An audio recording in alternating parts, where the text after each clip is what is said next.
E aí, gente, beleza? Então, esse aqui é o vídeo que a gente vai conversar sobre timbre. Na verdade, eu quero conversar sobre timbre, quero conversar sobre ritmo e sobre áudio. Então, até o final desse vídeo, eu creio que você vai saber um pouquinho mais sobre essas três coisas. Bora lá?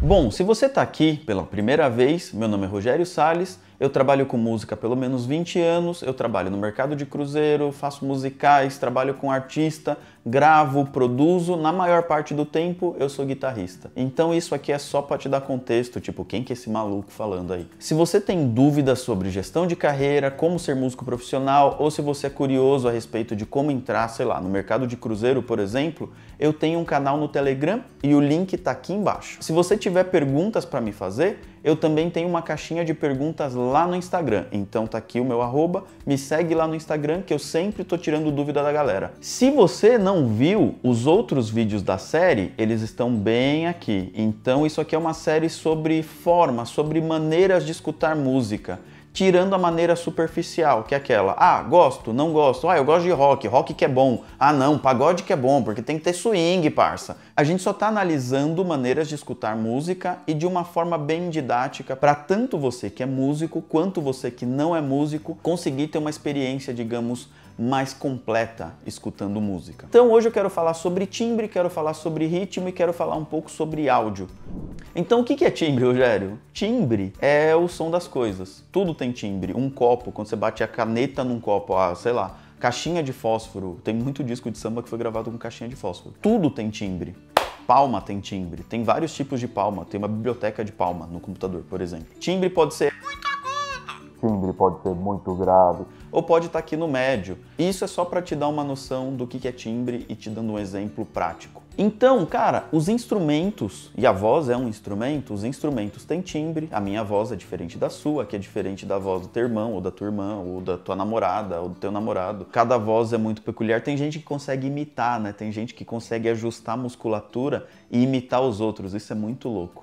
As canções têm timbre e os gêneros musicais, a gente já falou disso, têm timbres peculiares. Existe um som, existe uma maneira de fazer que é peculiar ao reggae. Existe um timbre, existe uma qualidade do som que é peculiar aos anos 80. Aquela caixa com bastante reverb que o povo gostava. Então, por exemplo, ou aquele baixo groovado dos anos 70. Então tem um timbre característico ali.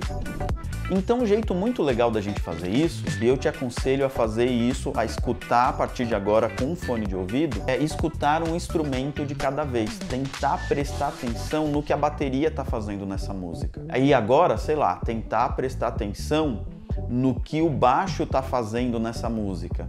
Sei lá, voltando para a bateria, você pode prestar atenção só numa parte da bateria, ver o que o bumbo está fazendo, que aí esse cara fica pum, pum, pum, por exemplo, está fazendo, ver o que a caixa está fazendo. A caixa normalmente, se você estiver pensando em 1, 2, 3, 4, a caixa vai estar sempre no 2 e no 4. Presta atenção na guitarra, presta atenção no vocal, presta atenção no teclado. Vê se algum instrumento entra e depois ele sai durante a canção. Vê se todos os instrumentos mantêm a mesma dinâmica, eles tocam no mesmo volume, na mesma intensidade durante toda a canção, por exemplo. Tudo isso que a gente está falando tem um nome, chama apreciação musical. E aí, fazendo dessa forma, você vai perceber que os gêneros musicais têm características que se repetem. Existe um pattern ali, existe um padrão ali. Existe um jeito, um comportamento para cada instrumento.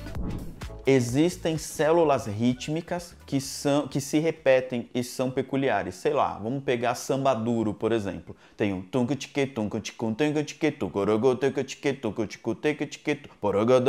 tem isso sempre.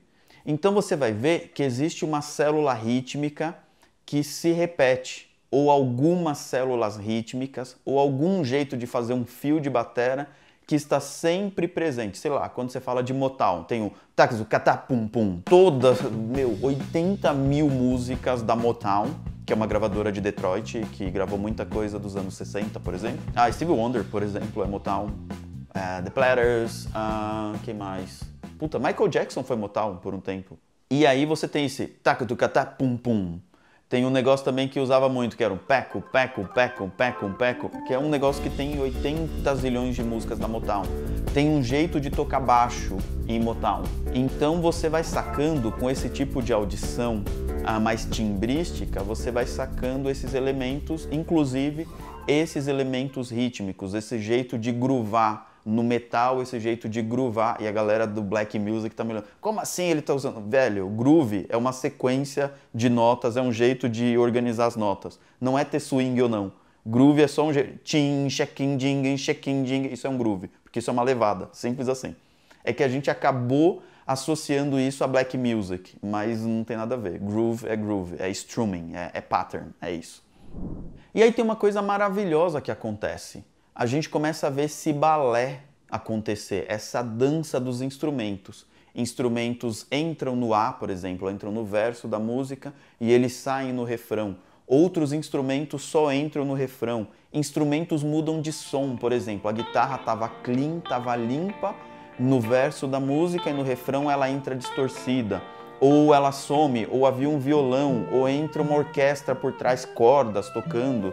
No refrão entram backing vocals, entra pergunta e resposta com o cantor, por exemplo. Então isso é muito legal e a gente só consegue perceber por que é que isso mexe com a gente quando a gente faz essa audição mais criteriosa, entendeu? Quando a gente faz essa apreciação musical. E tudo isso que eu tô falando aqui, por exemplo, quando eu falo de timbre das coisas, cara, o timbre do instrumento pode ser o timbre do instrumento, sei lá, falando de baixo. Você está usando um jazz bass, ele tem um som. Você está usando um precision bass, ele tem outro som. Você está usando um Rickenbacker, né, um Rickenbacker.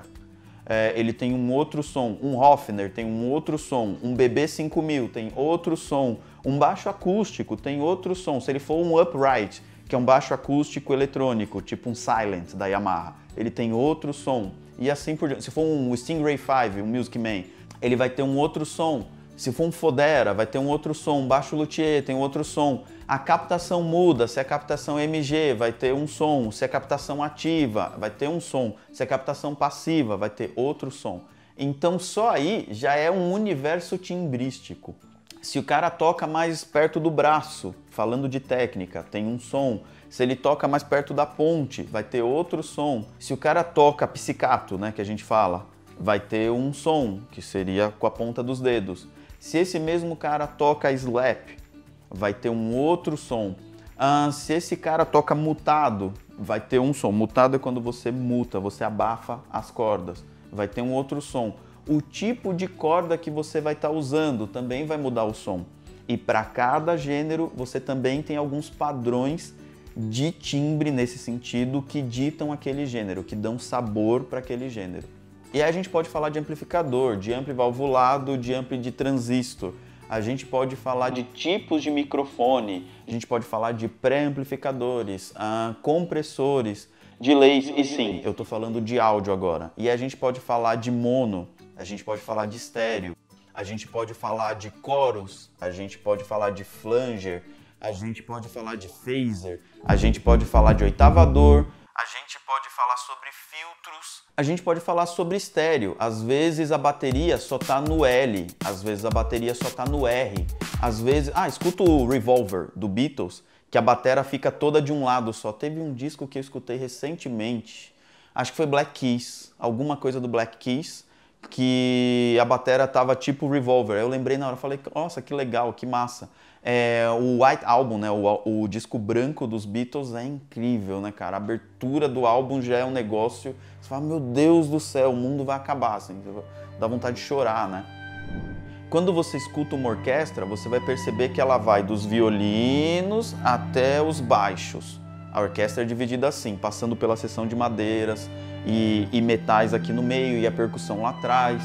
É muito louco, dá uma tacada no Google, se você ficou curioso, e ver a história do gramofone, por exemplo, de como eram feitas as primeiras gravações, como os músicos eram dispostos dentro da sala para que os instrumentos pudessem ser captados no vinil ali, nos primeiros discos, lá em 1900 e Guaraná com rolha.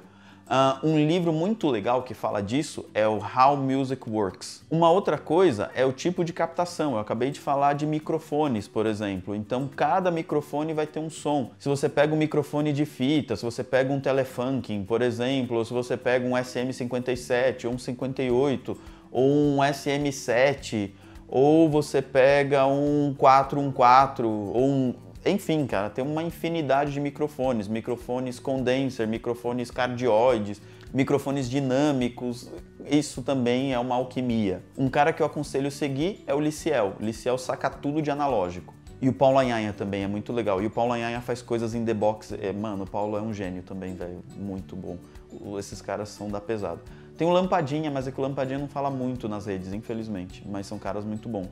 Segue o canal da Waves, segue o canal da Universal Audio, segue o Mix with the Masters. Tem uma galera da pesada, tem o Maurício Sersóssimo, um brasileiro radicado em Nova York, que mixou meu disco, o disco da minha banda. Que, mano, ele tá indicado pro Grammy agora, três indicações. Ele mixou o Amarelo, do Emicida também, então, puta.